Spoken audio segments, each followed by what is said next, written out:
No Alexander Isak because he's too expensive, but Man United in the recent hours had a direct contact with Aston Villa. So there was a club-to-club conversation. Man United asked about the situation of Ollie Watkins.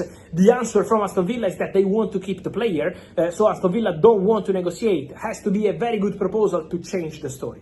But Aston Villa, as of today, insists on their intention to keep Ollie Watkins and not to negotiate. So let's see if Man United will decide to go big for him and try to tempt Aston Villa and to tempt the player, or if Man United will move on different targets. But Ollie Watkins remains one of the names on the list, and Man United made contact for Aston Villa to be informed on the situation. And then Man United also asked to Aston Villa the opportunity to sign Martínez and Dibu as a goalkeeper on loan deal. Aston Villa said no chance. So Aston Villa have no intention to let Martínez go on loan.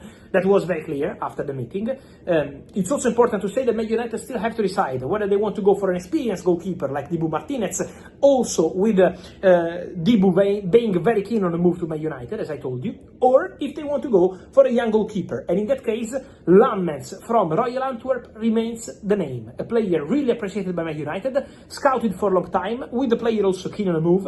So that remains the way. Young goalkeeper, old goalkeeper, experienced, because old is not a nice word for one of the best in the world, if not the best, like Dibu Martínez. So for sure, Manchester United are working on the goalkeeper. And remember the priorities. This meeting with Aston Villa is confirming to us the two priorities: the striker and the goalkeeper. At the moment, no green light on loan for Martínez, no green light for Ollie Watkins, with Villa intention to keep him, but to show how Man United are working on these two possibilities, on these two positions. And then, guys, for the next weeks and the next days, keep an eye on a former Premier League midfielder who did fantastic at Aston Villa for a long time and now wants to go back to Premier League. The player is Douglas Luiz. Douglas Luiz didn't show up today at pre-season training with Juventus. The relationship between Juventus and the player is completely broken. It's over. So what happens now?